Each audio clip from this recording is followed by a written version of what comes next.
Hi, everyone. Can I start talking? Yeah? Okay. Um, are we starting now? Hello, hello, hello. Okay. Hi, everyone. Welcome to the Queering Consumerism workshop. Um, so I was originally going to have a live session here in my flat, but my child has a fever. So I don't know if it's corona. So just to be on the safe side, it's just going to be me today. Um, so we have some wonderful organizers slash hosts slash facilitators with us today. So thank you so much for your help. Can someone just let me know how many people are actually like watching or tuning in right now?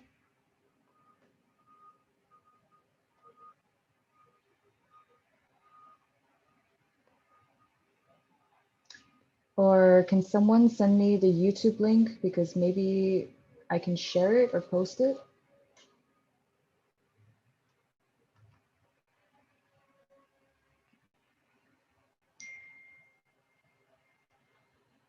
Okay. All right. So I'm now going to share my screen because I have a presentation.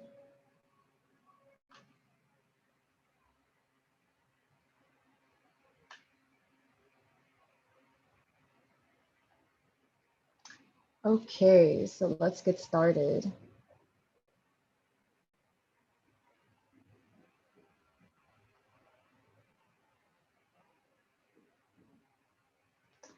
Okay, and if anyone has any comments, questions, concerns, please let one of the hosts know in a chat or something, and then they will let me know what you ask. Um, so, welcome to the Astro world. My name is Mary Maggic. I'm originally from Los Angeles, but I now am based in Vienna. And basically, my background is kind of all over the place. I studied art and biology at the same time, and I do a bit of biohacking. I'm part of this larger network called Bacteria, and Bacteria open source biological art. And so the work that I do is very much part of the community, but it's also like an individual effort as well. But I prefer working in collaboration with people. So in 2015, I started a project with another artist named Byron Rich, a project called Open Source Estrogen. And so when we started this project, we were thinking about estrogen and how to make it in the kitchen. And because we both had like kind of biohacking, like technical backgrounds, we were trying to figure this out. Um, but when I was doing my research, it wasn't only scientific research. It was mostly, it also included like social and kind of like critical research about hormones, especially going into like body and gender politics. And now I'm really interested in environmental toxicity. But one of the first questions I asked when starting this project was, what exactly is estrogen? I felt like estrogen was kind of one of these black boxes that we just don't open anymore. Like we just like accept the fact that estrogen creates femininity. But what does that exactly mean? You know, like why do we believe that this molecule creates femininity and testosterone creates masculinity? And how are those just like social constructs? So the first thing I did was I actually did a Google image search of estrogen, and these were the images that popped up. So you can see lots of images about larger breast size, smoother skin, feminine characteristics, also contraception, birth control pills, maybe some menopausal pills. There's like hormone replacement therapy. And so you can see that our main relationship with estrogen is through consumerism or through the pharmaceutical industry. And all of these products, like they're mostly pills and creams. And, you know, if you think about like what a black box is, like it's a pill, like a black box is something that's very difficult to hack. And so how do you even go about hacking a pill, something that's so abstracted and something so invisible like a molecule like estrogen? So these were kind of my initial questions when I started the project. And like I mentioned before, now the project is more focused on environmental toxicity.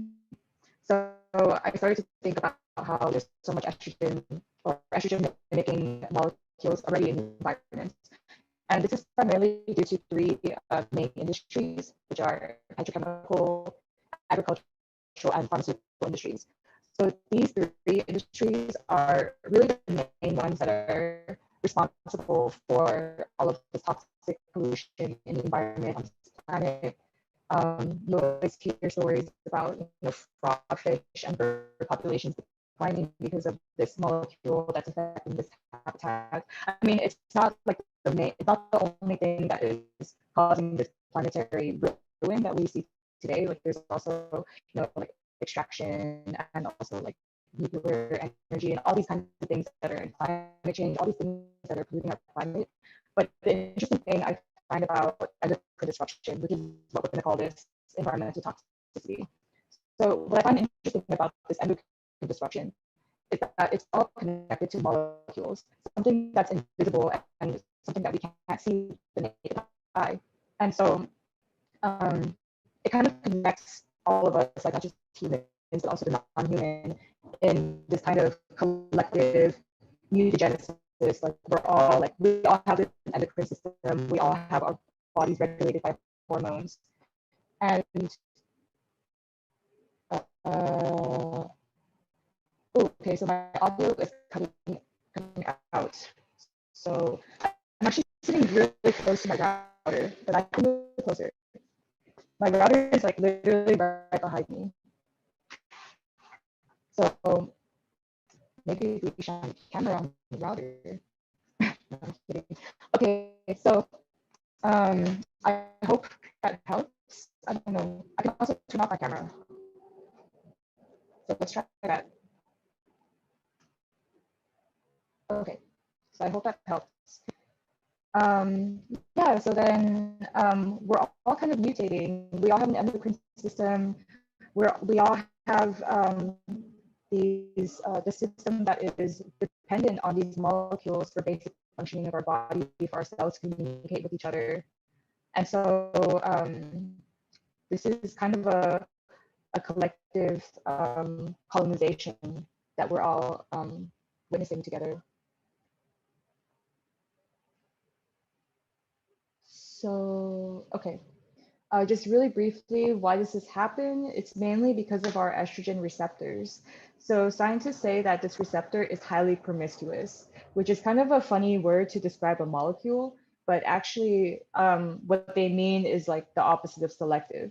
So this receptor, it's just like lots of things combined into this receptor. Okay, cool. I'm glad the audio is better. So lots of things combine to this receptor. And so that's why, all these molecules like BPA or like dioxins or PCBs, like all these molecules actually communicate to our estrogen receptor, which is not what it was originally designed to do. I mean, I'm not sure what nature's intention was, but we produce natural estrogens already in our bodies, and these natural estrogens are obviously meant to fit the estrogen receptor. And maybe nature decided on purpose to make a very promiscuous estrogen receptor, because after all, we are very porous bodies and we're always in response with the environment. But so that's one of the key characteristics of why we are experiencing this environmental toxicity and endocrine disruption. So part of my research is doing a lots of hacking, because this is just my main methodology of how to get to know my material, my medium, in this case hormones, and to create this kind of intimate knowledge around these hormones. And I would say that hacking, to sum it up, would be like doing things that are outside of institutional walls. So for me, it was really important to figure out how to do science with members of the community who are not part of corporations or academia. So the main term I like to describe my practice is public amateurism, which is a term from Claire Pentecost, an artist and a writer, and basically means, you know, learning, doing, and failing in the public sphere and removing the hierarchy of the expert. So it's all about, you know, creating alternative methods of knowledge production. And when we talk about knowledge production, that implies, you know, how you build your world, like how you actually construct your reality. So this is a super, super important, I think, for me, as an artist or as a citizen, to incorporate into my practice. I started out using yeast biosensors as a form of hormone hacking because I wanted to be able to visualize these molecules. And for me, the biosensors, you know, they turn yellow in the presence of these molecules. So that was like already revolutionary for me to be able to visualize not just the molecules, but the actual semiosis that's happening, you know, like the molecule comes and starts to communicate to my receptors. You know, this is like something that I wanted to visualize. And here's an example of a mobile lab that I was traveling with to perform the yeast biosensing method. And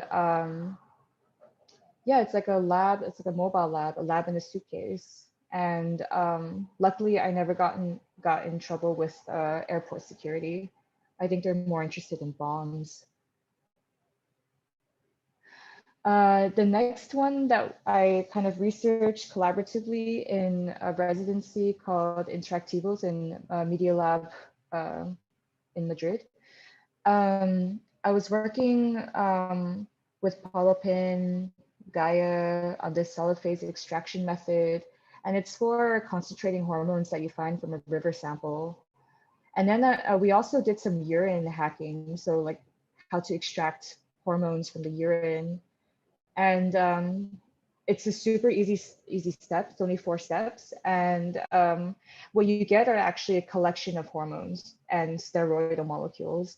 So not only estrogen, because that would be really hard to isolate. Here's an example of the extraction lab, and so we have the urine extraction as well as the solid phase extraction in there.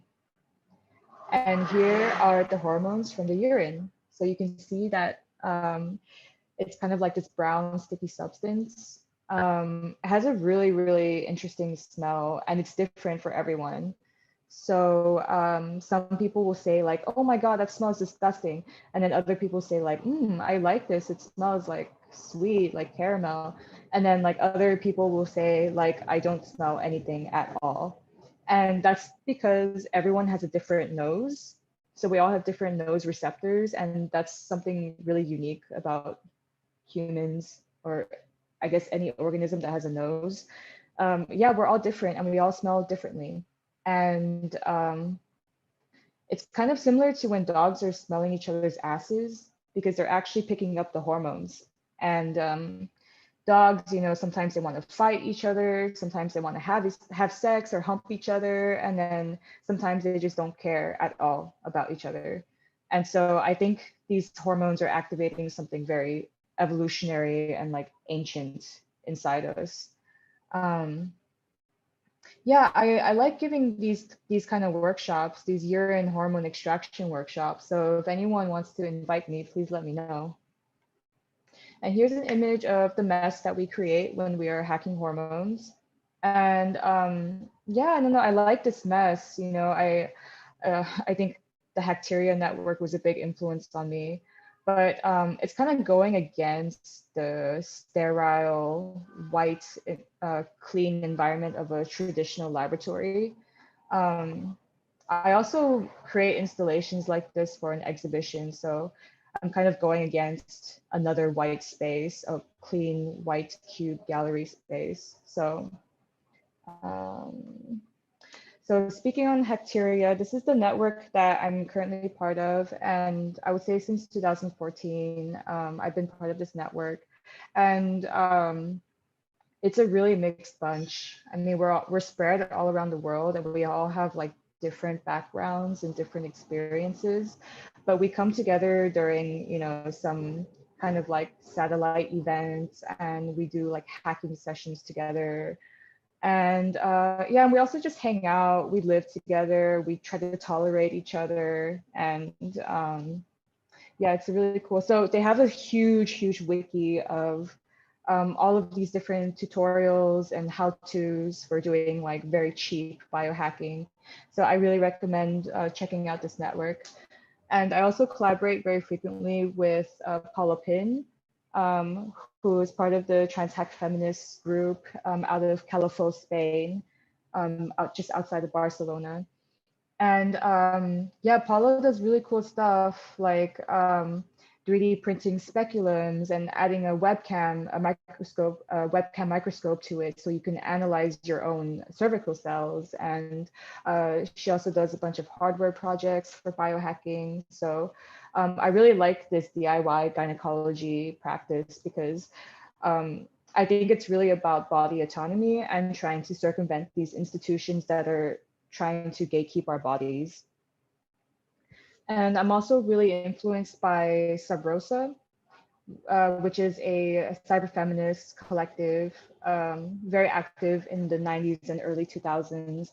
And they did a lot of projects where they were trying to deconstruct uh, biotech consumerism by this kind of performative, like, hey, we're gonna hold like an expo and it's gonna be targeted towards women and like reproductive technologies. And then they just like acted like these, biotech salespeople. And I think this is a really important public intervention to have because so much of consumerism is about sending like subliminal messages and like doing things in a very like obscured way. And so the public just kind of falls for it. So I really like these kind of like deconstructing exercises, which is, part of this workshop today. And then another group I'm super inspired by is Critical Art Ensemble. And they have this concept of fuzzy biological sabotage. So they did a project called Molecular Invasion where they reverse engineered Monsanto soybean crop so that it was no longer resistant.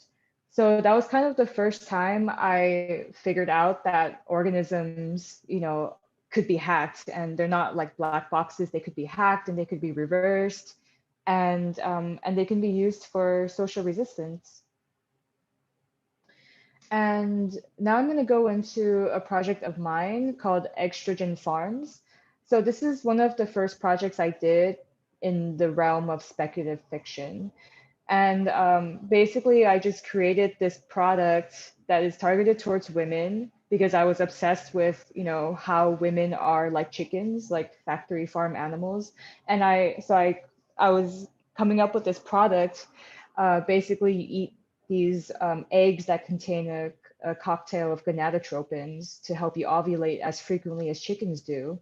And it's for women who are trying to get pregnant, but it's also women who are like donating their eggs to like fertility industry. And yeah, and let's not forget, like the egg is kind of like the symbolic, precursor for eugenics and like whatever you want to do to modify the human species, you have to start with an egg. So I found it really symbolic, the connection between women and chickens. So I created this commercial and I'm actually going to play a short clip of the commercial. So please let me know if the sound works.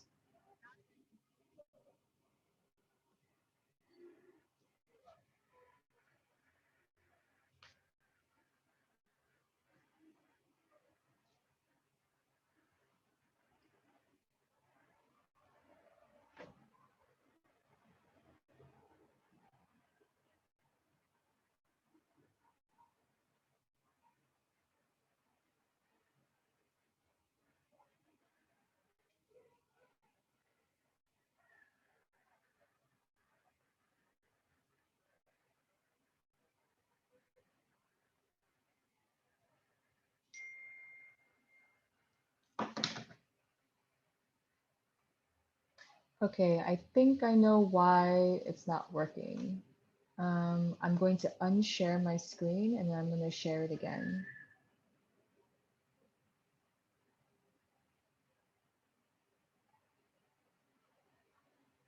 Share computer sound, share. Okay, let's try that again. John and I have been trying to get pregnant for How's years. We had almost given up. And then we found out about extra eggs. Estrogen farmed chickens have been genetically modified to produce a cocktail of gonadotropins in their egg whites, allowing you to ovulate as frequently as chickens do. Estrogen farmed chickens are raised cruelty-free on small, sustainable farms, natural and cage-free. Make extra egg part of your diet. Just one extra egg per day will help your body produce as many as 10 eggs per cycle. Extra eggs are for women trying to get pregnant or women who are certified egg donors for the art industry. Side effects include mood swings, slight cramping, breast tenderness, abdominal bloating, increased sex drive, heightened sense of smell, taste, or vision, and ovarian hyperstimulation syndrome. Estrogen is not meant for men or children under the ages of 15. Please consult a physician before adding extra eggs to your diet. Don't settle for the eggs you were born with. One egg a day is the fertility way.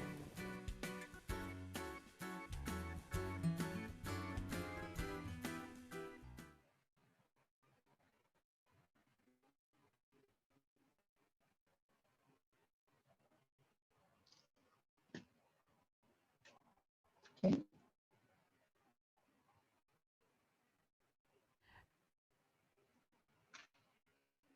Then next project.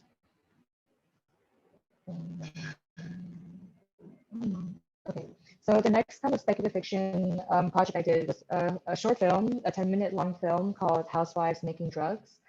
And this kind of revisited the first question I had when I started, well, how do you make estrogen in the kitchen? And so I kind of imagined like, why don't we kind of culturalize the science and like have this crazy entertaining cooking show where we have trans femme stars of the show teaching the audience at home how to extract estrogen from their urine. And it's part of like this, really hilarious cooking show. And I was like totally inspired by like Martha Stewart and like the kind of domestic sphere and like the kitchen being like the domestic space for women and all this stuff. And I just wanted to make it super subversive and turn it into a cooking show for trans women. So I'm gonna play a quick clip from this film as well. Hello. And welcome to our show. I'm Maria. And I'm Maria. And we are Housewives Making Drugs. On today's show, Maria and I are going to show you lovely viewers at home how to get hormones without needing that pesky doctor's prescription. That's right, Maria. We've concocted a recipe where we can reuse the estrogen that's naturally expelled from our bodies. So you're saying that this recipe would allow us to circumvent the whole industrial medical complex? And increase access to estrogen for trans women to gain radical body autonomy. By sharing hormones and tapping into new systems of interdependent community? And taking the phrase sharing is caring to a whole new level. Wow.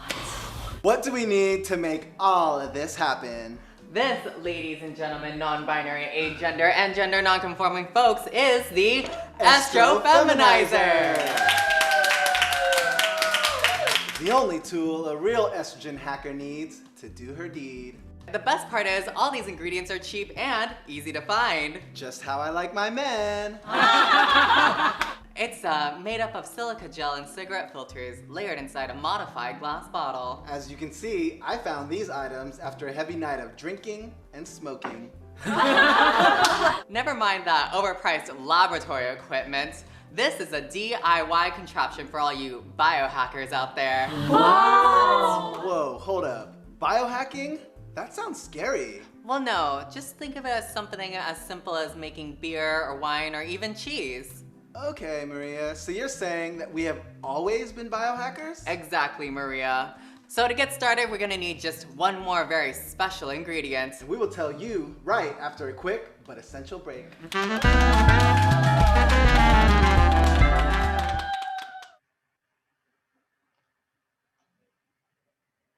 Cool. Okay, so now I'm going to talk about a 1 year residency I did in Indonesia, in Jogja. And I was looking at river pollution, and I was looking at how people living along the river, like how they had to um, not just live with and cope with toxicities every day, but also, how do they reconcile, how do they embrace their life and their experience there. So it's part of a collaboration with LifePatch, which is a art science technology group in Jogja. And they were working on a project called Jogja River Project for many years, like since 2012, and just doing lots of river mapping and working with the citizens, asking them what kind of workshops they want. And here's an example of the river mapping that we did. And the really interesting thing about this river is that it's actually they see it as a spiritual highway that connects two spiritual kingdoms. The north, which has the mountain, the volcano Merapi, and then the south, which is the South Sea. So they don't see the river as something alive or something that's living or having agency, but it's just like a highway. And a lot of the river is basically like filled with trash, and it's mostly domestic products. But then there's also lots of runoff from hotels and industries and um, hospitals, and there's probably lots of runoff from these places that we are not able to see. But then the thing that's most visible is actually the domestic waste. And so I feel like a lot of blame can easily be put on the people living there, because for them, it's more of a cultural factor of why, so much domestic waste is being put into the river. And so this is an installation I did from the project. It's called Recombinant Commons. And I wanted to take the trash from the river and kind of embed it into latex, which is a very like skin-like material. And so I was really like looking at these products, like packaging, like the colors, how they use it to attract consumers and show off the product. And I made this mandala from the trash that I collected from the river. And I guess it's kind of a metaphor for how these molecules, these products, they break down into smaller molecules, and these molecules enter back into our bodies. And so everything we put out into the environment actually comes back into us. And this kind of kaleidoscopic effect of the mandala kind of symbolizes these new recombinations that are constantly occurring inside our bodies. So trying to think about our bodies as like not fixed, and actually very changeable and very responsive with the environment. And so now we finally reached the Estro world. So I was commissioned by the University of Pittsburgh for a virtual group exhibition. And the idea for me was to create a net art piece where you had like all of these products from consumerism, from all these industries, petrochemical, pharmaceutical, agricultural industries, and like just replacing their logo with the Estro World logo. Because for me, like Estro World is this like fictional conglomerate of like all of these industries and corporations that are polluting our planet. And so so just to make it like subversive, like what are these products actually advertising towards us? Like we have like birth control pill, and it's like, okay, are you marketing, like reproductive freedom for women, or is there like something more sinister behind it? Because women are suffering like horrible side effects from birth control pills, and so far there's very, very few options for non-hormonal contraceptives. So I was really interested in what are these products actually selling? They're selling beauty, cleanliness, efficiency, effectiveness, purity, sterility. You know, these are all like super like capitalist neoliberal ideals. And so to kind of subvert these products, you know, because they are ruining the planet and causing all of these like endocrine disruption to our bodies. I was curious, like, how do we reveal and deconstruct that language and kind of use it as a tool for citizen resistance. I was also really inspired by this movie called They Live, which is like a really like it's like a sci-fi action thriller and from 1988, I think. And the main character, his name is Nada, which means nothing in Spanish. The main character, he finds these glasses and it turns the world black and white, but then all of the advertisements and billboards reveal what they're actually trying to say, which is like a lot of language around like reproduction and conformity and consume, you know. So I really like this as like a artistic metaphor. And so what I did was I took these advertisements like from Nivea, which is like just one product from like a larger corporation that's part of a larger corporation that's part of a larger corporation. And yeah, I just put the slogan that, you know, like imagine if the company was like super transparent about what they're trying to do, then this would be their actual motto, which is we do all the querying for you so you don't have to, you know. So this is like kind of revealing what they are actually doing with their product. And I also liked slapping this Amazon order now sign on like every advertisement that I made. um, yeah, so I created this net art project. It's still on the exhibition homepage of University of Pittsburgh. And I made all these like pop-up advertisements, like super irritating, and they're always flashing, and like, you know, they're trying to sell you, you know, like this techno-futuristic, materialist consumerist world, you know, that's based on all these like standards of beauty and purity and sterility and efficiency. And the idea for this website is to try to close the pop-ups. And then like as you're trying to close the pop-ups, there's just more popping up. And so it's supposed to represent these molecules. You know, these molecules are everywhere and we can't escape them. You know, the same way that we can't escape, you know, being part of this capitalist industry machine. And so the pop-ups, you know, keep popping up and you try to reach like the last page. And the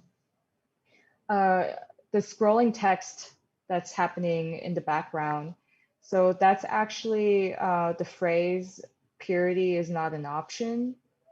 It's a quote from Anna Singh's book, The Mushroom at the End of the World. And I really love this quote because it's kind of like the secret slogan of the Estro world, because, you know, purity is not an option, basically saying that, you know, we have to have cross contamination to survive in this world together. And it's kind of like the main statement, or the main the main statement that would release us from this eco heteronormative structure that we all were brought up to live in, you know, which is like a scripture of patriarchal capitalism. So anyways, so lots of ideology going on there. That's the end of my slides. And then I wanted to go into Estro World Now, the quarantine edition, which is each part of the AND Festival. So I'm going to share a different screen. Let's see, where is it? Yes, share this one. Okay, so Estro World Now, the quarantine edition, is kind of a part two of the net art project that I just showed you. And so we can explore the work now. And I just want to give a huge shout out to Tadeo, Tim, and Alex for helping create this project. Um, Tim helped mostly on the 3D scanning aspect, and Alex was helping to incorporate all of the advertisements, the extra world stuff into the 3D scans. So really, really great working with them. Um, so yeah, let's explore a little bit. This is a 3D scan of a bathroom. We were super lucky with actually the house is it's from a friend of the curator, Alexandra. Thank you so much for letting us borrow your house. I was looking for like a very typical suburban household in Liverpool. And so we found one and it's great. And we 3D scanned the house. And because of COVID restrictions, we couldn't actually go to the house. Like I couldn't fly there to Liverpool to look at this house. Um, so we actually ended up shipping the phone to Alexandra, and we had the app already installed on the phone, and we just had Alexandra like scan her house. So, so that's making a virtual exhibition in the times of pandemic. So yeah, so you can see like the Escher Road like advertisements and pop-ups. We also 3D scanned some new objects and made some new rotating objects. So that's the bathroom. Now I'm going to show you the bedroom, which is actually a child's bedroom. I think it's loading. It's a little bit slow.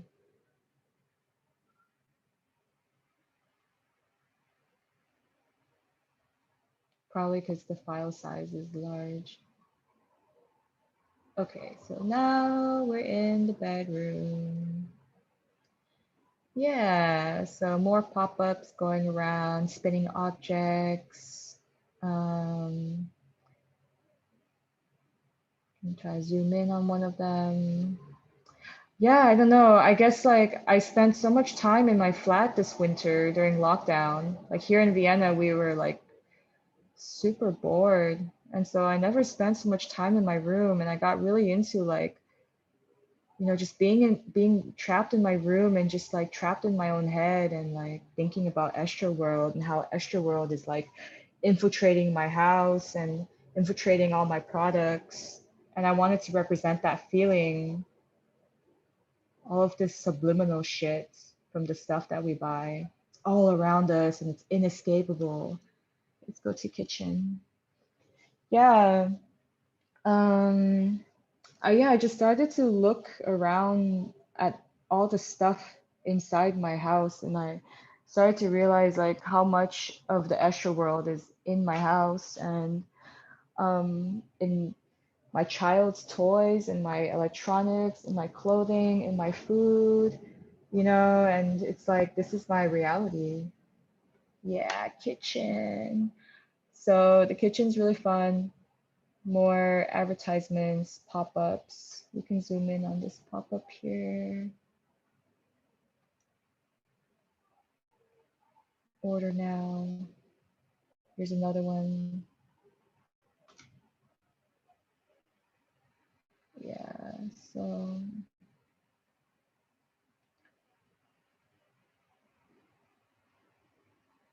yeah, some of these products are if you're asking how I choose my products for making advertisements, I just try to find products that are like they're meant to like distract you from the planetary ruin that we're facing, or not just only distract, but they're also like promising to barricade you from the outside world, or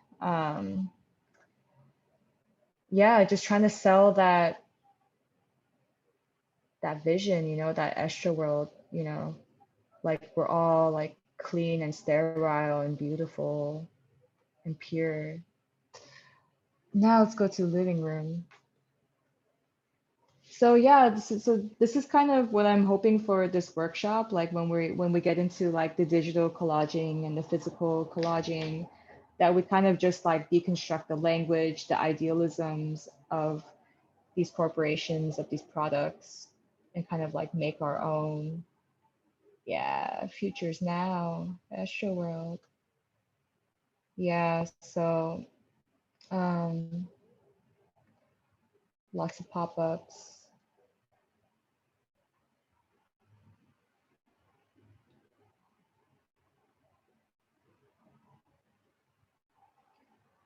So yeah, that's the end of my presentation, everyone. Are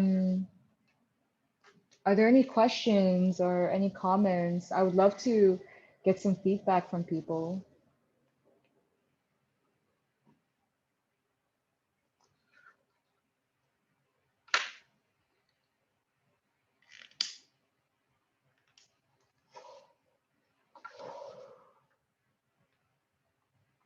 I would just take a couple minutes to let people, think about questions or comments if they have any. I'm going to take a sip of water.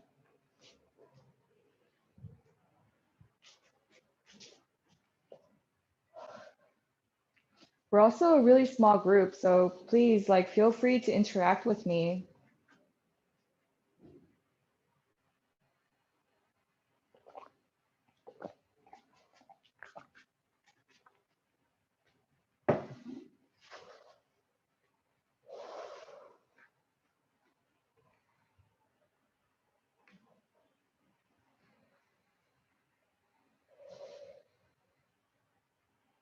So if there are no questions, can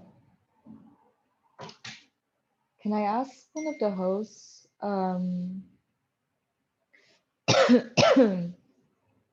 if how many participants we have and how many are signed up for the next session?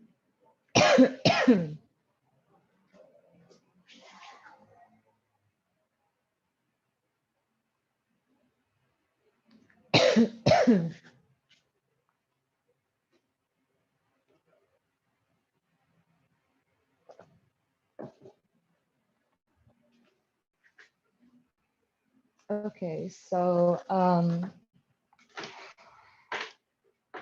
I'm going to stop sharing my screen and see if I can restart my camera.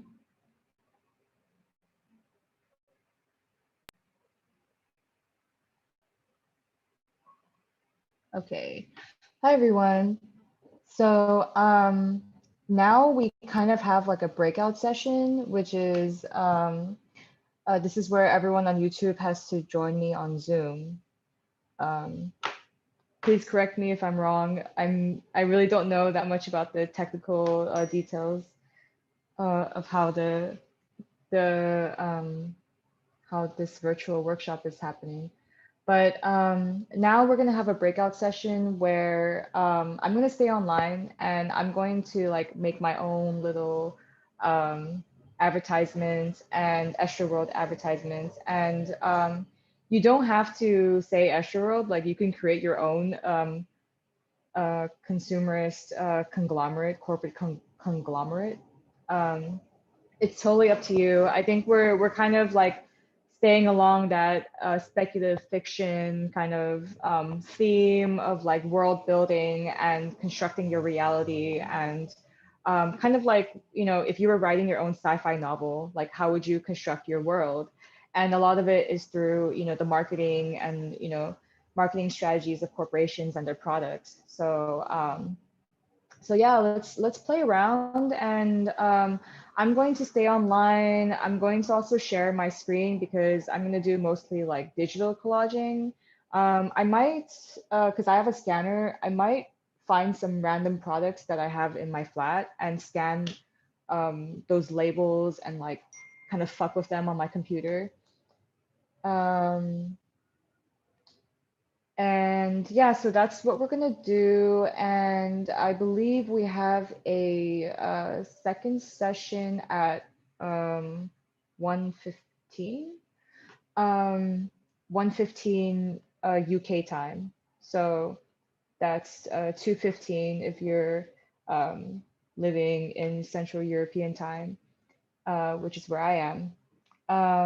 And so in this session, I'm just gonna show you guys like, what I did in the breakout session. And if anyone wants to share what they created, then please share. And I'm gonna be online the whole time. So if you're making your own collage, you can ask me questions, or like we could do a little like one-on-one like art critique. And yeah, you can work with physical or digital materials. It's totally up to you. Um, I can also like walk you through my process like as I'm doing it. Like I'll just be like talking randomly to myself here and there, like as I'm doing this and that. So yeah, so breakout session, workshop, workshop.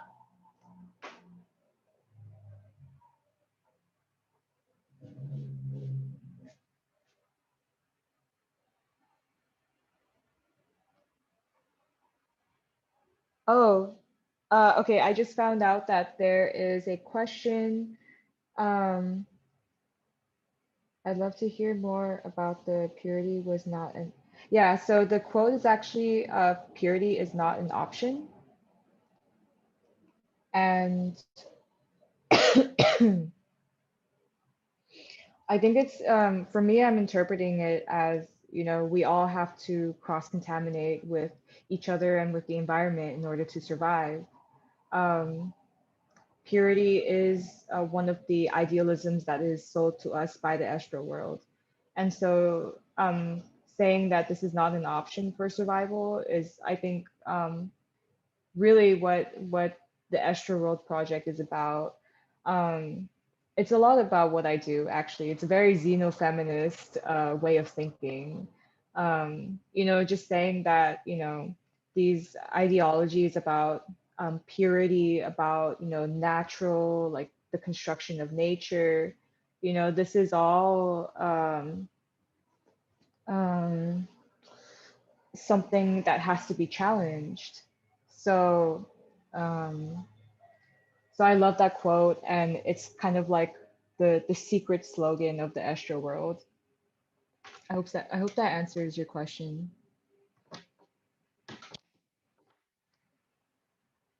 Okay, so um,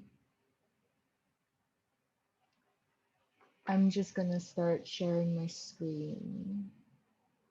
No, no, I'll keep my camera on for now. I'm gonna look around for like products. So super hot today, which I love, but my flat gets so hot. Let's see. Please walk us through the workshop prompts. Yes. Okay. Um, so for example, like this is a product that is lying around in my flat right now, and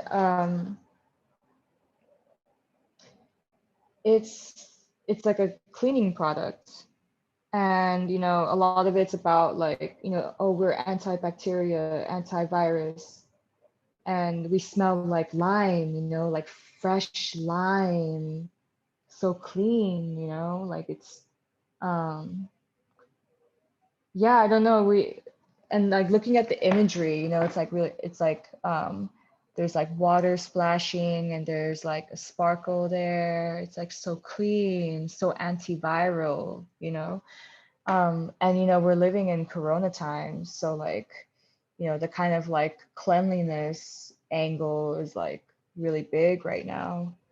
This like barrier angle, like, oh, we're going to barricade ourselves from the outside world, we're going to become like plastic containers, like this bottle right here, so it's like yeah, I think for like the first part of this breakout session, like if you want, you can just like look around your house and look at what kind of products are there, what are they trying to sell to you, like what kind of messages from the extra world are they selling to you. And you can look at the aesthetics, you can look at the colors that they use, like this blue color I think is like a very like, yeah, we're efficient and we're effective. You know, that's what that blue color represents. Yeah, so or you can look on the internet. Yeah, so if you prefer working with like digital materials, then you can just like also look on the internet for images, and you can pick whatever you want from the internet and work with those. I'm gonna look around my house. I found this. I think I'll take out the sticker and scan it and then work with it digitally. And maybe I'll look for some other stuff. Yeah, maybe I'll show everyone around my place, see what we can find. Um, okay, there's another question. If you were remaking the sci-fi film They Live, what messaging would you put underneath the surface of advertisements for Nada and everyone else in that world? Well, I would definitely, um, I would put purity is not an option. Yeah, I don't know. I think that um,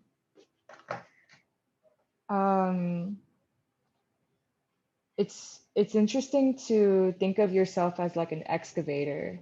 Like if you were someone who was like digging or like investigating for a living, you know, and you're just trying to like uncover um, the kind of truth of what these slogans are saying, or kind of like uncovering the history of this product and how this product came into existence. You know, like I was excavating hormones and I was like, all right, like why do they code for gender? Like why is gender, you know, chemical? You know, like this. I was trying to uncover this, and a lot of it's like going into the history as well. So I probably put messages like, you know, that are just like showing the truths of these products, like, you know, how this product, the history of birth control pill, and like this happened and blah blah blah. These bodies were were used and taken advantage of for this industry, blah blah blah. You know, like I would just like put that out there, but like in a subversive way, because it still has to be, you know, marketing. You know, like it still needs to be culture hacking. So yeah, thank you for your question.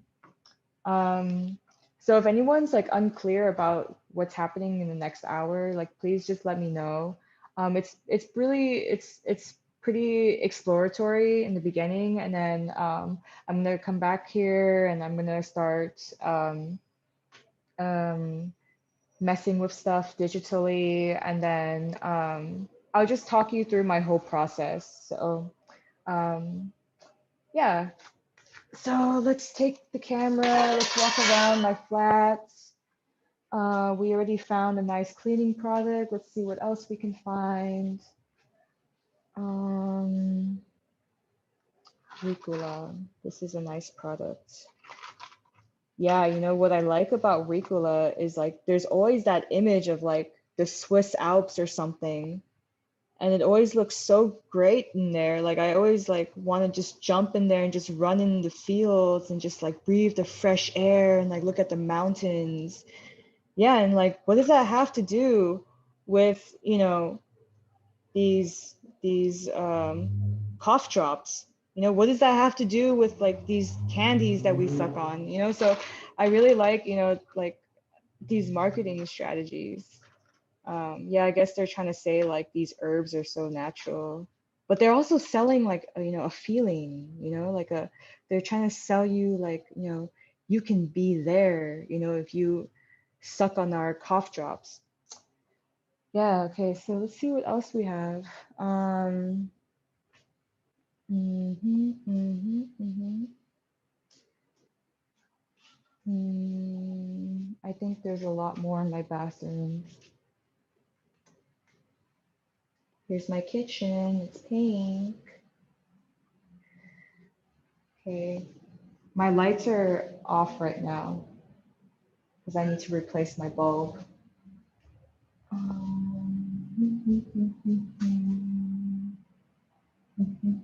What can we find? Can we find in here?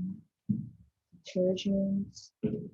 I don't know. I'm also not a very good example because I always try to buy like eco products, and the eco products are like, I guess, more transparent about their marketing strategy. So they're like less trend sticky than, those shitty products. Um, let's see.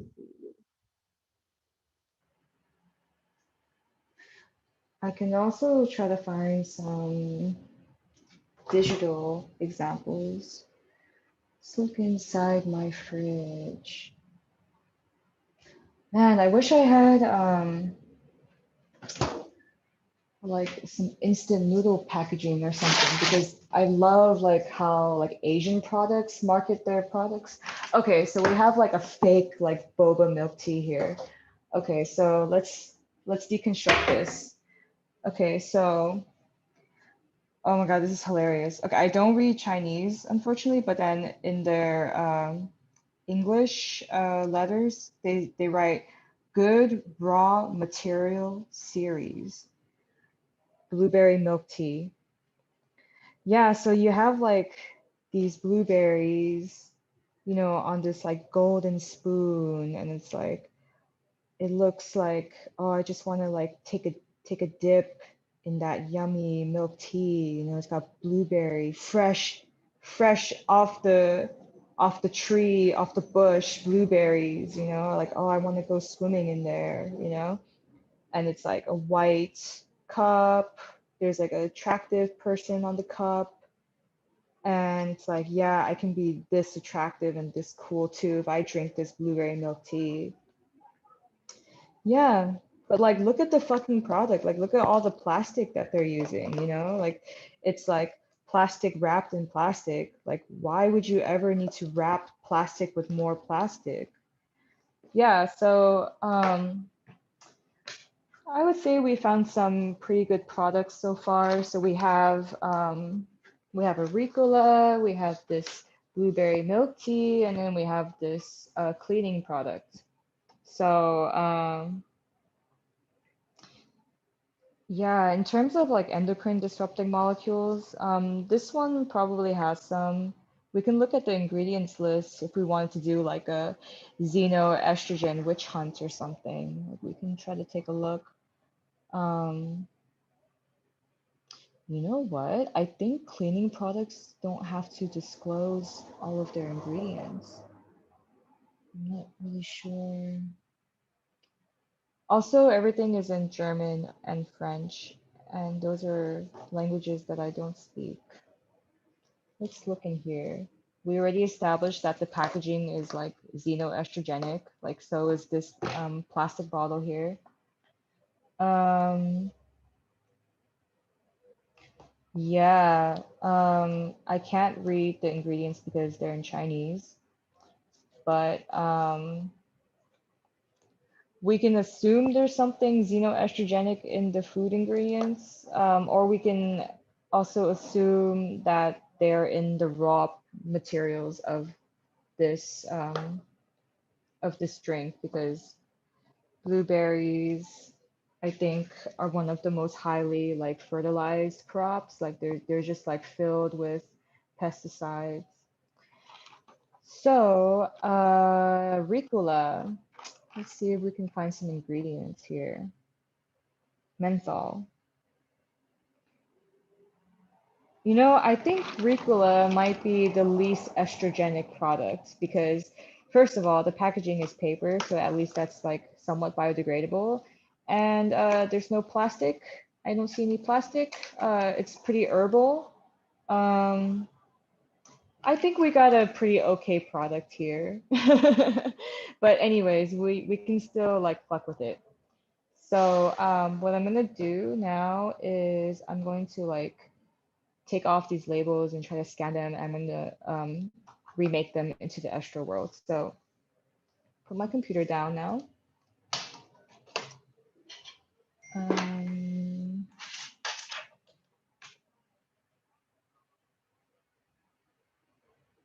okay. Oh, are there newcomers? Okay. Um, If there's anyone like joining just like right now and you missed the instructions, I can repeat them. I can summarize them really briefly. So right now we're just like going around and we are looking and trying to find products and paying attention to the marketing, the aesthetics, the kind of okay, yeah, the aesthetics and we're also looking at the ingredients and trying to check if they're like actually xenoestrogenic. We're looking at the packaging and seeing if it's like a xenoestrogenic or like bad for the environment. Like plastic obviously is like non-degradable. And so I found these three products around my flat. We did a little bit of a house tour just now. And I'm now going to like take apart the labels of these products and I'm going to scan them on my printer and I'm going to share my screen later so you can see what I do on the digital side. So yeah. Um, and if you want to make your own, like you feel free to follow along. I can also like, just give you guys like 5 minutes to look around your house if you want to collect any materials. If you don't have a scanner, you can always just like take a picture with your phone and you can always like change the color settings like on your computer. Like if you're using Photoshop, you can like brighten up the image or you can like unwarp it or something. Yeah, feel free to join me because we have a second session happening at 2:15, which is basically like a show and tell. So I'm going to show you like what I created, and then I really hope other people make their own, and so like we can share like each other's designs. And feel free to make your own like fictional company. You don't have to use Astro World. You can like create your own fictional company. And yeah, so we're like deconstructing and queering consumerism. So that's a summary for all of you who are just joining now. Um, yeah, so I'm just going to continue on like what I was doing, and I'm going to be talking and explaining my process. And if you have any questions, like please like just write a comment, and the hosts are like messaging me on my phone, like if they're like they will be the messengers of your question. So yeah. I'm just gonna take like a 5 minute break and like let all of you also look around your house, like if you want to look for products. And I just want to clarify that when I said 2:15, I meant for 2:15 Central European time, which is where I'm at right now because I'm in Vienna. If you're in the UK, then that would be 1:15. So that's the start of the second session where we just kind of like show and tell and like discuss and like do like a little art critique of like what we are doing today in this workshop. So yeah, so I'll be back in like 5 minutes.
So did anyone find any products that they want to share? Like, is it even possible?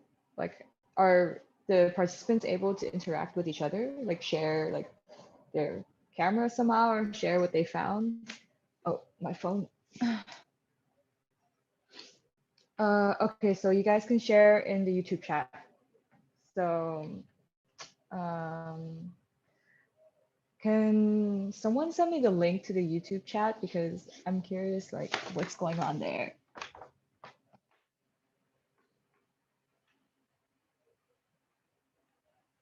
Thank you.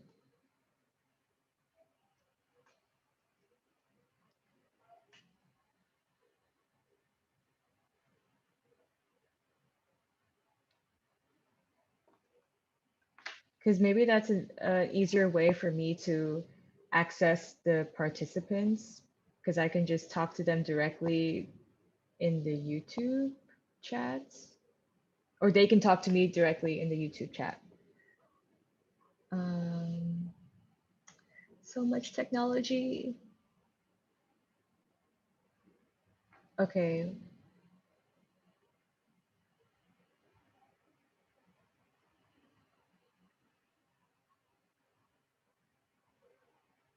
Okay. Yeah, how would they share their what they found? They just type it in, or is there any way to see like what they found? Like what if they like would they how like what if they want to share like a screenshot or something? Oh, so they would just type it in. Okay, so I can't see what they're working on. But why don't people just like join me on the Zoom, right? Because on Zoom, like they can like share their screen and stuff. Okay, we can, okay, so we'll do that for the second session. Okay. All right. Well, I mean, I think it's good to have the option if someone wants to share their screen, if they want to like show what they're working on. But yeah.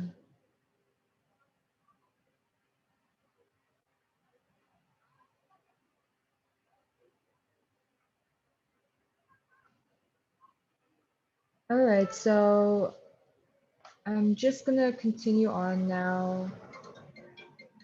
Oh, I can't pick up this call right now. Okay, so I'm gonna leave the YouTube because I don't want this weird like reverb. Okay.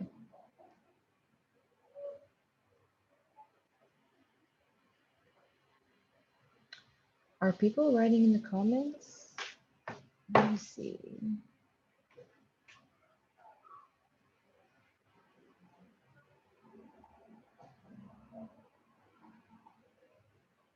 Okay, cool. Yeah, like the personal care products like are usually like they all have xenoestrogen like something in there. So cosmetics as well, like a lot of the stuff like yeah for women are like really really bad for our bodies and for the environment. Okay, so I'm kind of worried that this call was urgent, so I'm just going to send a quick message to this person because it was a call from my studio mates and I hope our studio is fine.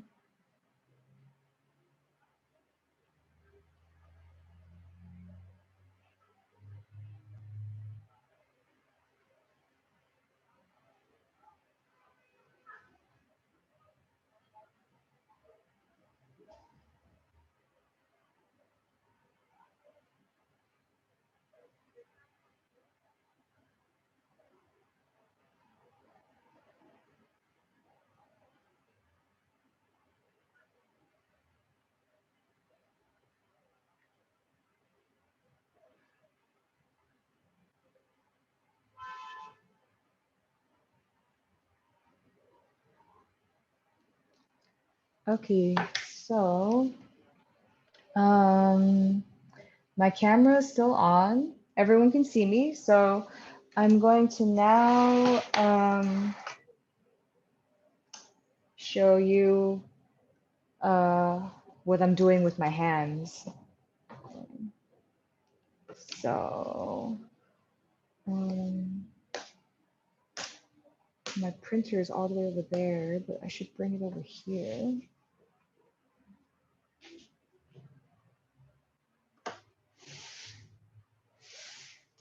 Okay, actually, I just realized my printer doesn't have a scan mode, so I'm just take pictures of it and like airdrop it to my computer.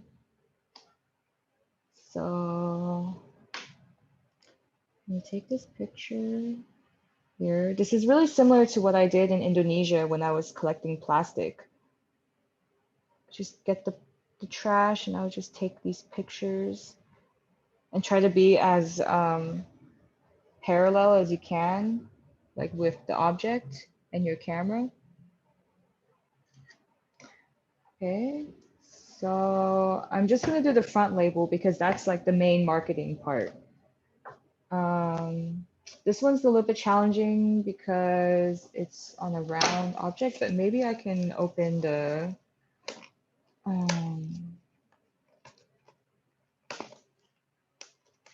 packaging. So now I'm just like taking it apart.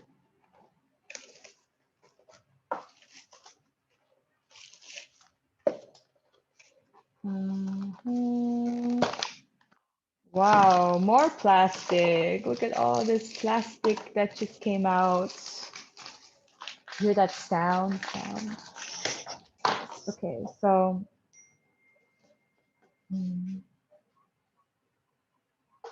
yeah, so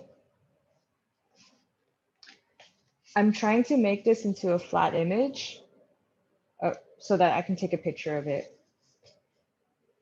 And yeah, it's like a little bit challenging. I don't want to ruin it or rip it. So I'm gonna try to be as careful as possible. Yeah. This, okay. So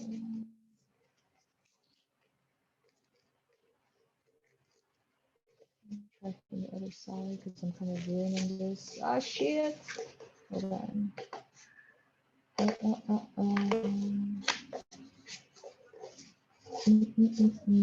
Get some scissors.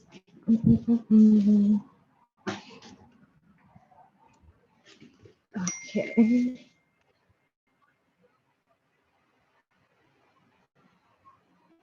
Okay, so if there are any participants who don't want to do anything digital and they want to do it all physical, that's totally fine. You just need scissors and glue or tape.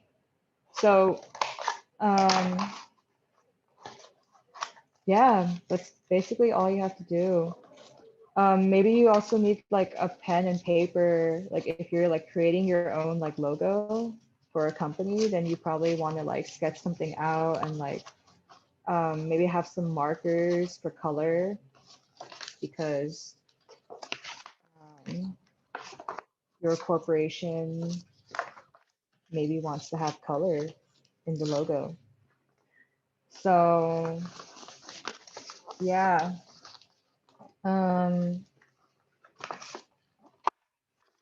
Yeah, you know, maybe I shouldn't have cut out this cup because I could have like also made like a physical collage with this. Like if you, okay, so for example, if you wanted to queer this product, then you would just like cover that up with like, you know, paper and like replace this logo with your logo. So something like that. So that's something, if you want to like stay physical and not do anything digital, then that's what you could do. Everything I'm doing, I'm going to be like doing digital stuff, but I can also explain along the way like how you would make this physical. What kind of thing did I find in Indonesia? Oh, like lots of stuff, like mostly mostly food packaging, to be honest, like lots of like cigarette cartons, um, and lots of cleaning products too, plastic bottles, plastic bags, straws, lots of plastic straws, plastic utensils. Um, yeah, like just because it's mostly like residential people living along the river, and it's like quite a marginalized population. And so there, this neighborhood has like, over the last decades, like, they get a lot of like neglect from the government. There's not like the standard like waste management programs that exist there as they do exist in like, richer communities. And the water quality is just like terrible, and like no one really knows how bad it is. So um, yeah, so the reason why they have trash in the river, the reason why they throw trash in the river, this is something that me and the Life Patch community, we were asking ourselves a lot. And we see it as like a cultural issue, and it's also probably connected to the Javanese mysticism. So like I explained earlier that they don't see the river as having agency, but they see it as like a spiritual highway. And so they probably think like, okay, it's totally fine to like, just the river is other from us, basically. Like the river is not connected to my body, but actually it is, because all of the water is connected. Like the river water like seeps into the groundwater, and the groundwater is like connected to the well water that they use. Like they have these wells, and like some have a motor, some have a pulley system to like collect the water that they use for cooking and cleaning and showering and everything. So all the water is connected. And so um, yeah, it could be just like an educational thing as well, awareness. Um, but yeah, it was a really, really, really interesting residency.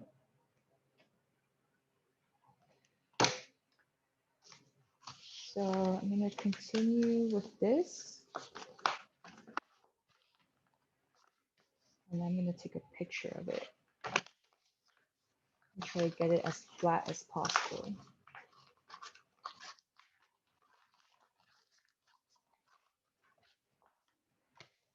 Okay.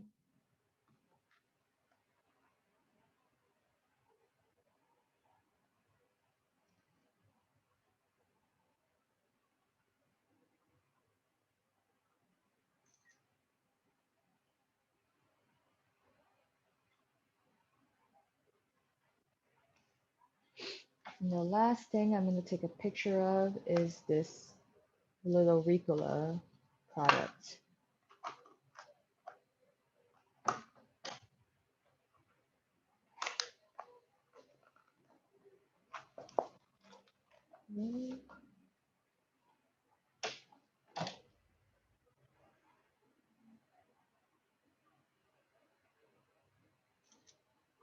And I also like the back because that's where we get that, the Swiss Alps. Like, yeah, take me there.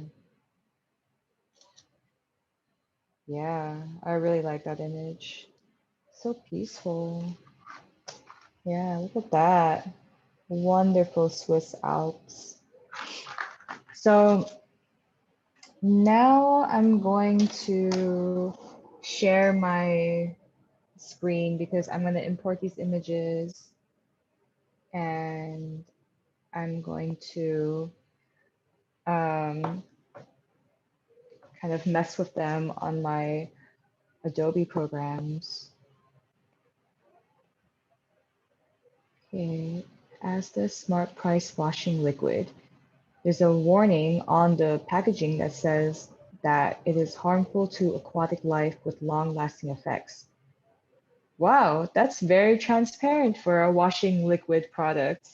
Yeah, I mean, it has been harmful to aquatic wildlife since decades. And I'm guessing this is like something new that they put this warning on the product. That's cool. I mean, the product is not cool, but Yeah, at least like increasing the awareness of the public is really key to creating the change that we want. So Lily's asking, what software do you use to create your digital collages? So I'm going to be working from Adobe Photoshop. If people are curious about how I make like the animations as well, like I can show you like my whole workflow because it involves like also Adobe After Effects and then like Adobe Premiere. Maybe like if I can get like a show of hands, like who's interested in like that longer process. If there's like if no one is interested in that, then we can just like stick to Photoshop and just like keep it simple. We also don't have like a ton of time like this. But yeah, we have like 45 minutes left. Yeah, we could probably do the long process, but only if people want to see that whole process. Okay, I'm gonna switch to sharing my screen. Okay, so Lily would like to see it. So yeah, so we're gonna do some digital stuff then. I'm gonna now airdrop my photos onto my computer. It's so hot today.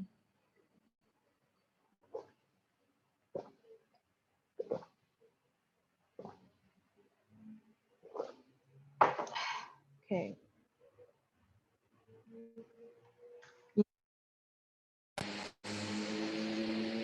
Can people still hear me? Hello, hello, hello? Okay, wait, something just happened with my headset. Can people still hear me? Okay, cool. So as I'm explaining the digital collages, I'm going to also explain it in a way that's like physical, but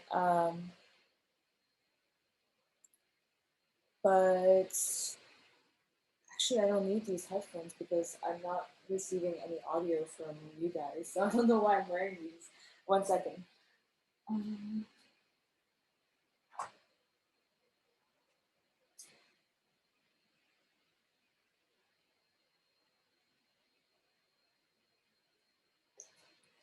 Yeah, but unfortunately with physical collaging, you're not going to be able to make those animations.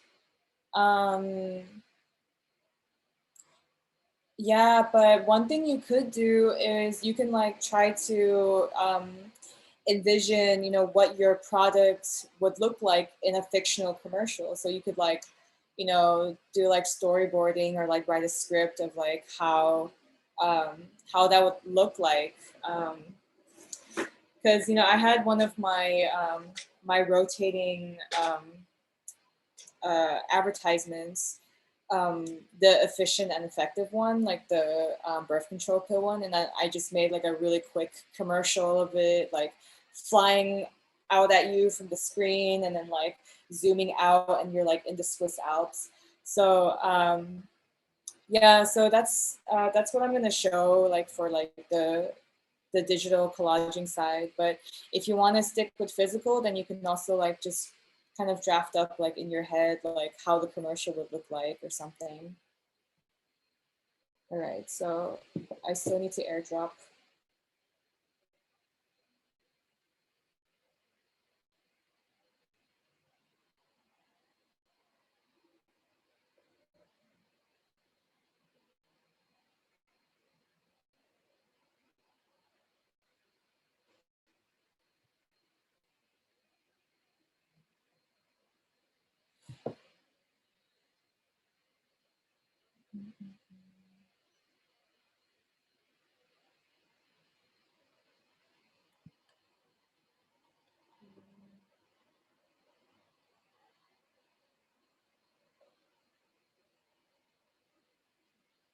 Okay. And yes, I have it. So I'm just gonna drag it to my desktop. Okay, so I'm now gonna share my screen. So you won't see me anymore.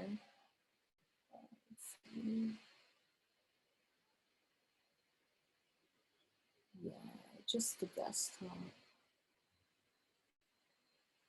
Oh no, maybe not. Oh yeah, just desktop. Okay, cool. So yeah.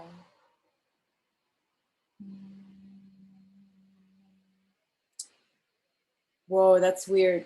So the YouTube people are like watching themselves on YouTube. Okay. That's so weird. Okay, so I'm gonna open up Photoshop.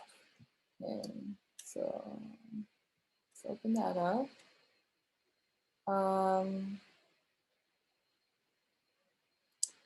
So that means for the physical collagers, you can just go grab your scissors and your glue and some paper and some markers and like craft supplies. Okay, so now we're here and I'm just gonna say new custom image, okay? And smaller. Okay, so see, we are going to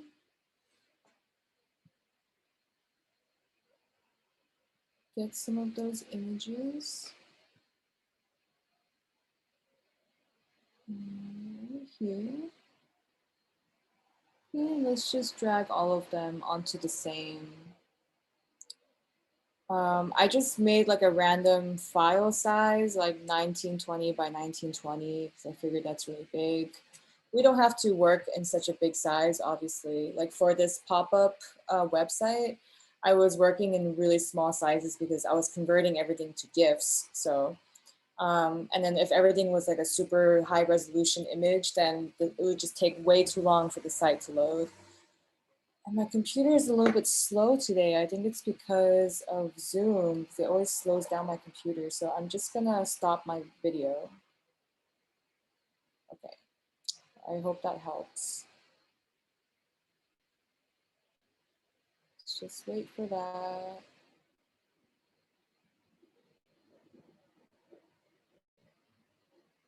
And I don't think they are huge images, but I don't know why it's taking so long. Okay, we're just gonna let that load.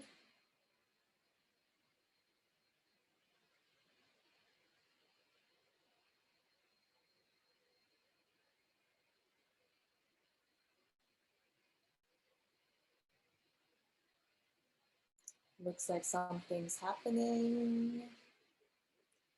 Super slow program.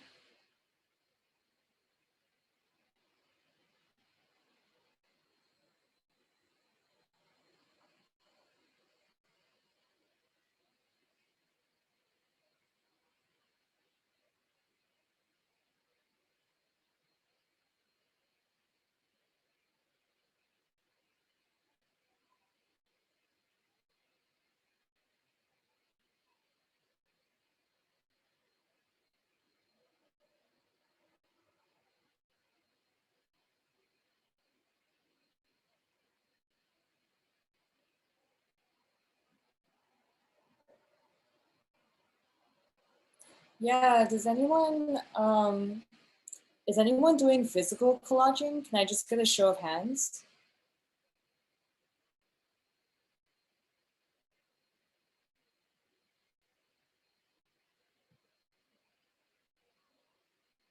Okay, so if there's no one doing physical, then I guess I'll just keep my commentary for the digital process.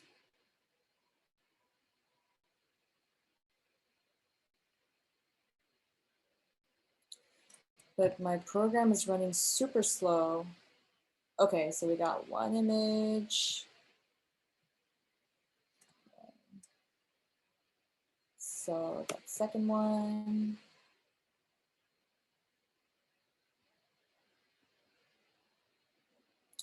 Third one. Okay, so Lily's doing combination of digital and physical. Cool.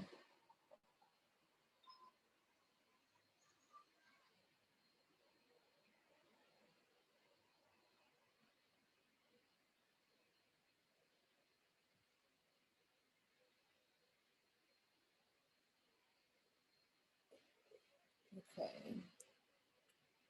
I thought there was a fourth image coming, but we can just stick with these three. So first thing that we're gonna do is cut them out. So you can use scissors, or in this case, I'm going to use on Photoshop, the magnetic lasso tool. If you can't find it, you can always like search it somewhere.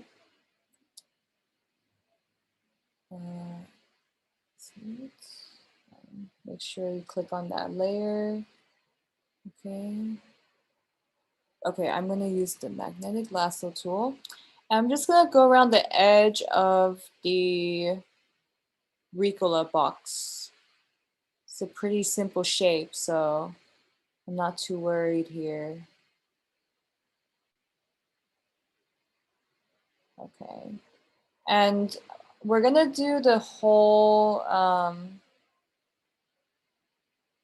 we're gonna pay attention to the packaging. We're going to use the entire packaging of the product. Yeah, actually, I think I shouldn't have taken apart that milk tea cup, because I should have just kept it as a whole object, and just taken a picture of the whole thing. But it's all right. We still got the cleaning product.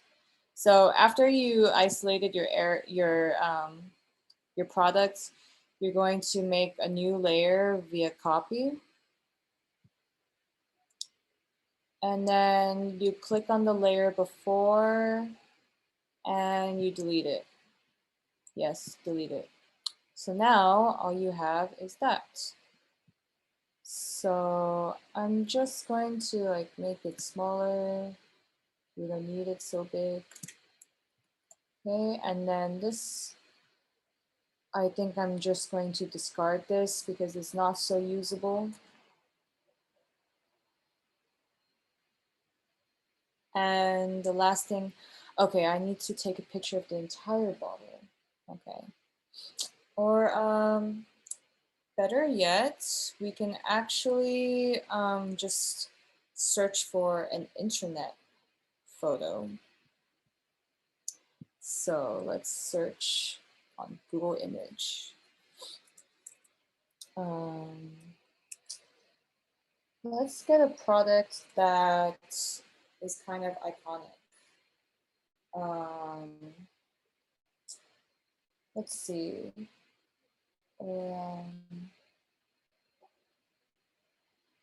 Yeah, you know what? Let's try to look for that milk tea bottle.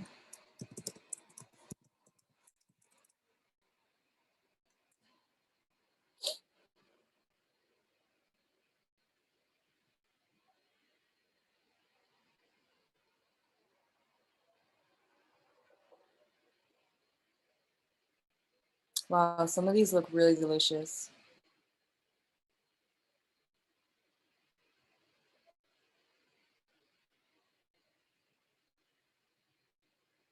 Oh yeah, some of these have really nice packaging.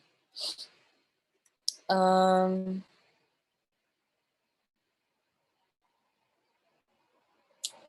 know what? None of these are really speaking to me.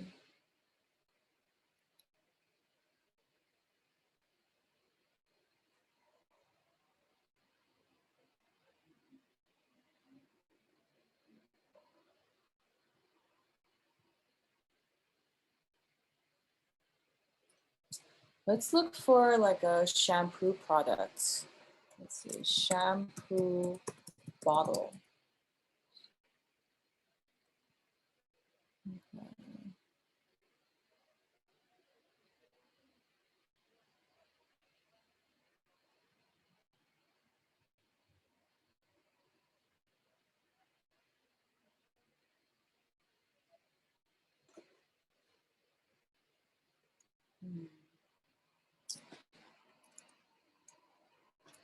Oh, but I really wanted that milk tea bottle. Okay, let me try to find the exact one that I have. Blueberry milk tea bottle. So I really like yeah, like this guy that's on the packaging. Yeah, I'm trying to look for packaging with like a person inside, because you have more emotions with the human face on the packaging. um, let's see. Oh man. Yeah, I was looking for a lot of advertisements that had like human faces on it. Yeah, this is okay. Blueberry milk tea. Mm. Hmm. Let's see if there's anything here. Okay. Yeah, because I like the shape of this, but it doesn't have the face on it. All right. So I think I'll just stick with this image. Okay, so save the image onto my desktop because my desktop just collects everything. And I'm going to go back to Photoshop and I'm going to import that image. So let's see, where did I put it? Here. Okay. So I just dragged it in there and now it's like its own layer. And I'm gonna zoom in a little bit. I'm gonna use the magnetic lasso tool again. And I'm just gonna cut around it.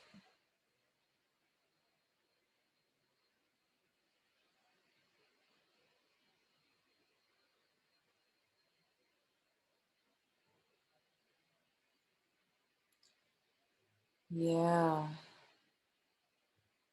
And it's not perfect and it doesn't have to be.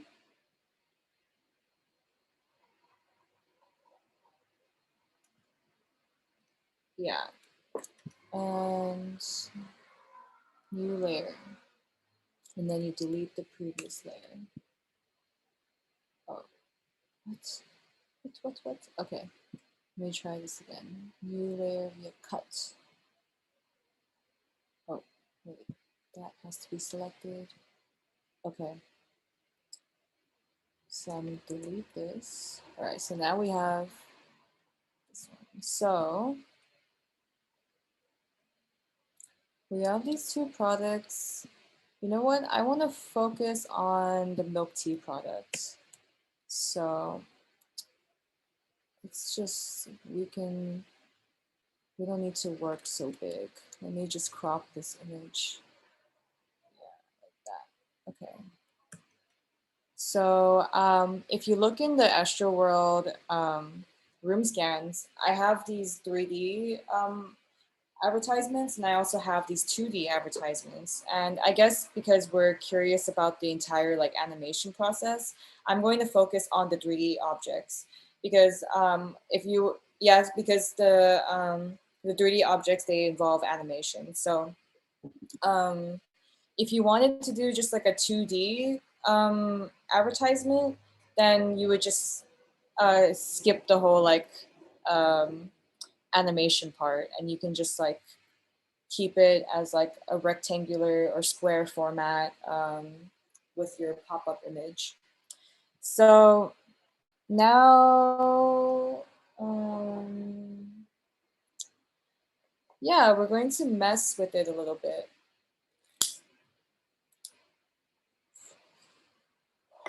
So let's zoom in. So we can think of a slogan for this milk tea product. Oh man, it's a little bit blurry. It's okay. So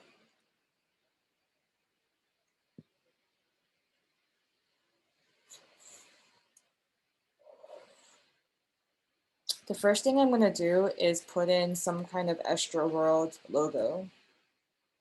So I'm just gonna use the type layer. Wow, it's really big. I was typing something very big.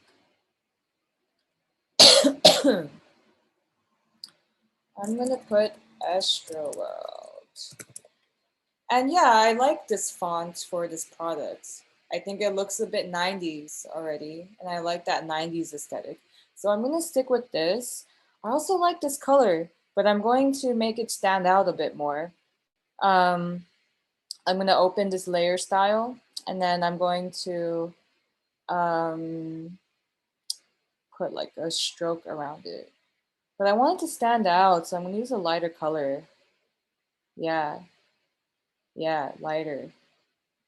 Yeah, and maybe not so fat. Maybe like that.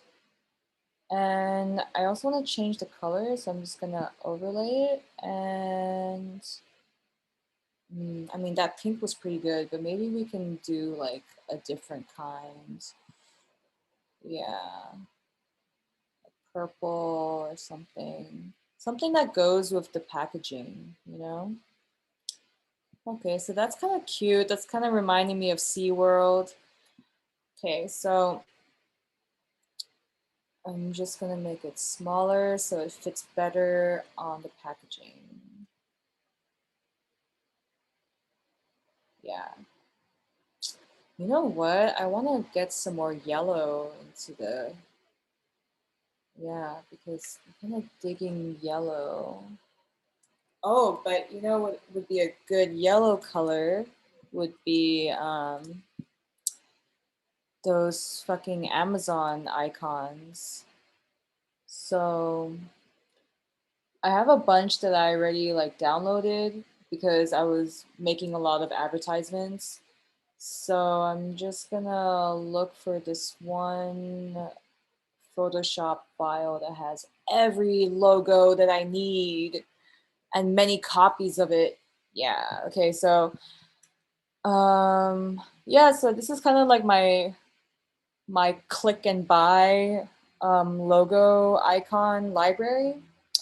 And I just go around and see like what logo, what icon I like, and I just like copy and paste it. So let's take that, let's drag it into our file. Yeah, okay, so we can do like this. So maybe we can make the logo bigger because, oh, we can even like put it like on top. So the text itself is part of the 3D objects. Yeah, so we can do that. Astro World milk tea, order now. Yeah. So just put this here. Yeah, so that's looking pretty good. We can think of a slogan, you know, like what does this milk tea represent? So I think the main endocrine disruptor here would be plastic packaging. So maybe we can put something that's like, oh, I'm gonna live forever. So I'm gonna live forever in your landfills, and you're gonna become plastic too. Like you're also gonna live forever. So yeah, we can say like, um, yeah, order now and live forever. Okay, so let's find a good font for this. First, I'm just gonna type it. Live forever. Oh, so nice. What a nice promise to make to your consumer. Okay, so live forever. Let's choose a different font, you know? So I have like a weird font library. So we can just like click around, see what works. Live forever.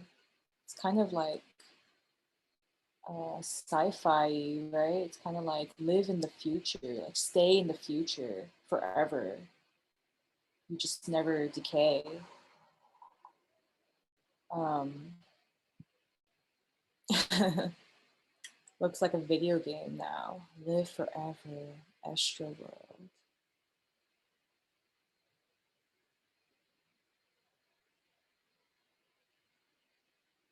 Yeah, I kind of like that for the font. I gotta do some stuff to it now. So I'm gonna double click on the layer, open up the layer style, and I'm gonna add stroke. I kind of want to go with white. Keep it classy. It's white. And maybe we can put a gradient overlay. Yeah. Yeah. Let's stay in the purples.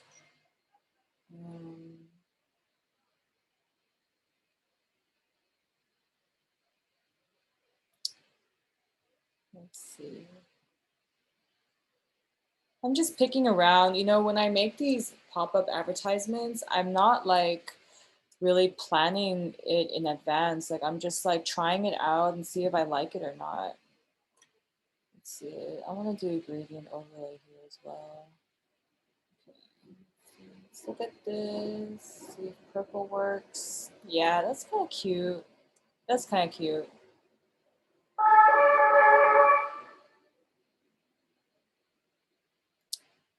Yeah, it's kind of cute. Yeah, it's kind of cute too. I'm kind of curious what it looks like with also the white. Maybe it's good to match a little bit. But I really miss that aqua color. Let's try to get it back. Let's try to get it back. Try to get it back.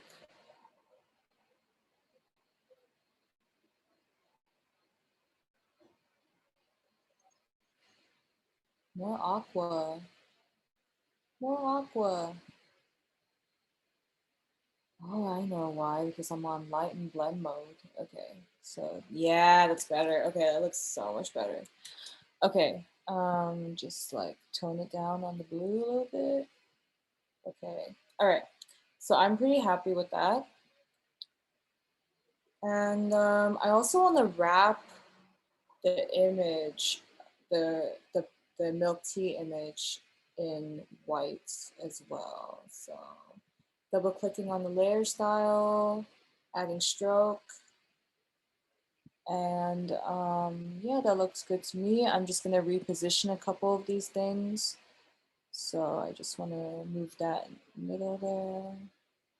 Move this here, make sure everything is centered.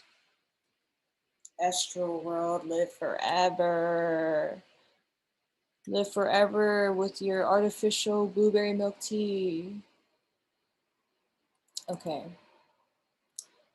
So, you know, I'm gonna make this a little bit bigger. Just tweaking now. I'm just doing little minor tweaks. Okay. So, yeah, I think I'm pretty happy with that. So now I'm just going to crop this image and just get rid of any unnecessary space.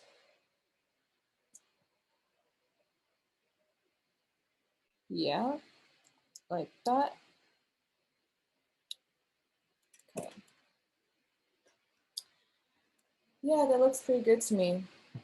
You know what? Maybe just to give a little bit of contrast, I want to look at the stroke of the milk tea packaging, and I'm just gonna put like different. I want like a gradient for the stroke. I think that would look kind of cool. So yeah, something like that, maybe something brighter. Like this maybe.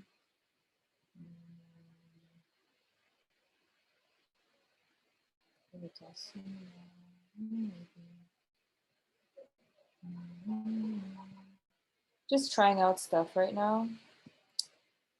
Yeah, okay, let's keep it like that.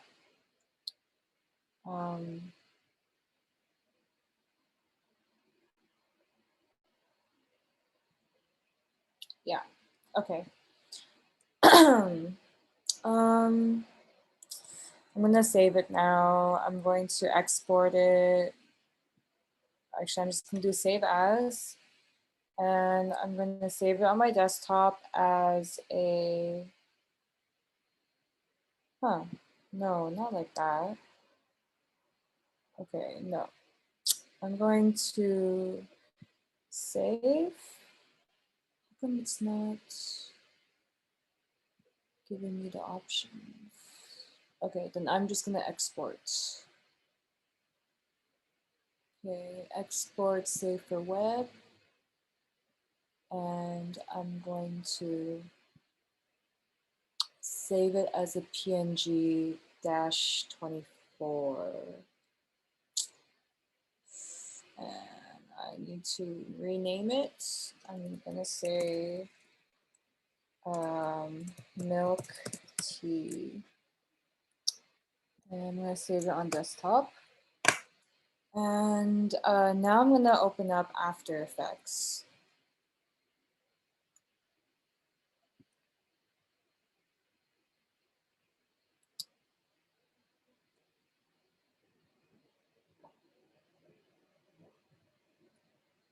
Okay, I hope we have enough time because, yeah, we have about 15 more minutes left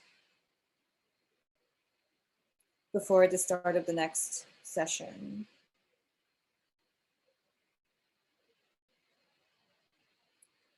Super thirsty. I'm gonna get some water.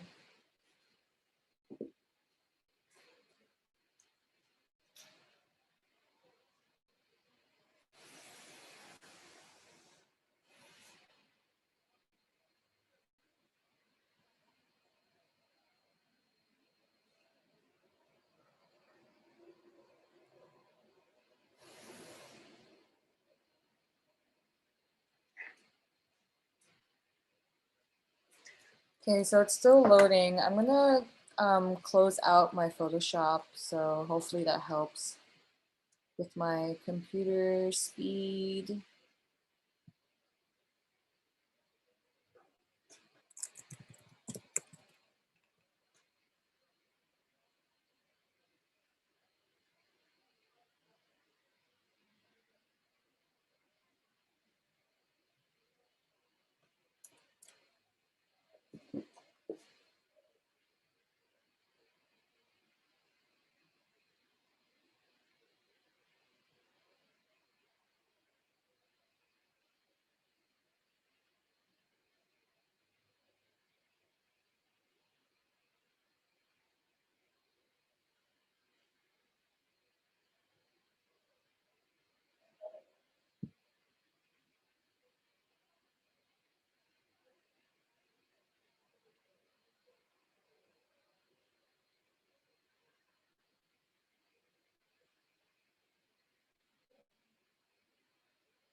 It's taking a while to load. Sorry for that, everyone.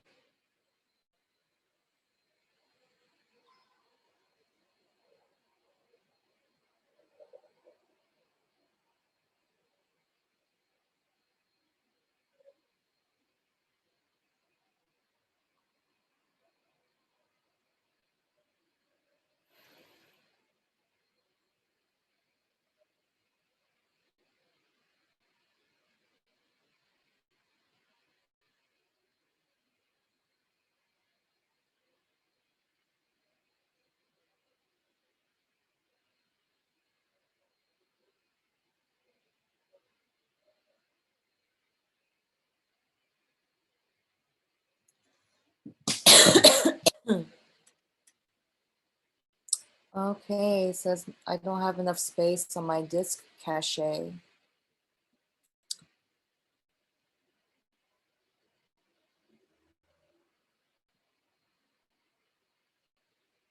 right, so I'm going to first make a new composition.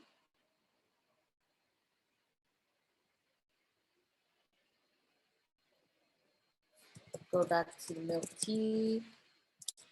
And you know what, maybe it's better to open up a pre-existing file. Don't save.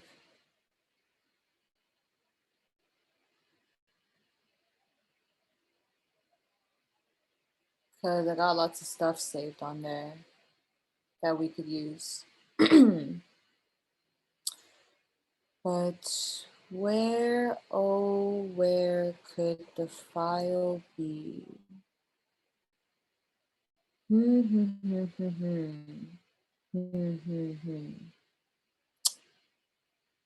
It's a good question. What? Where is it? Okay, just give me a second to locate this file.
This is actually on my source material for the project, the World project.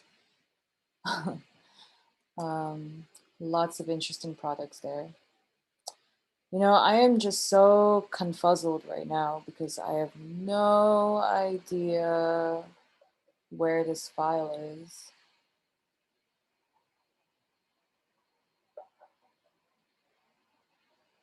Okay, so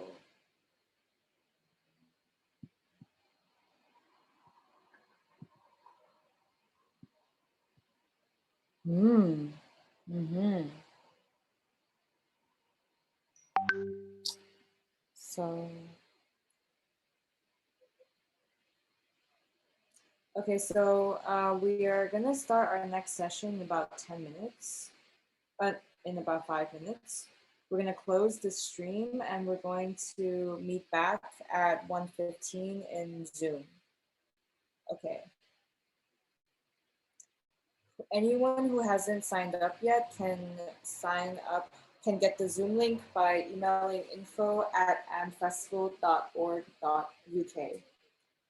And yeah, so we're gonna close out this session now. So I'm sorry we couldn't get to the animation, we just ran out of time, but we can show this. I will continue making the animation. I can like post it later to the website or something. But at least we have the ad itself. It's just not animated, which is fine. So thank you, everyone. I'm going to stop sharing my screen now and show my camera. And yeah, I guess I have to close this Zoom now because we're opening up a new one at the next session. Did I get that correct?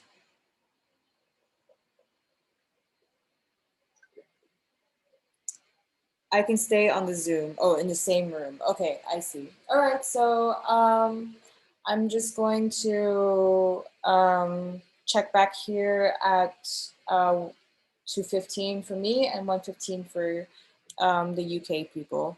So see you all in a bit.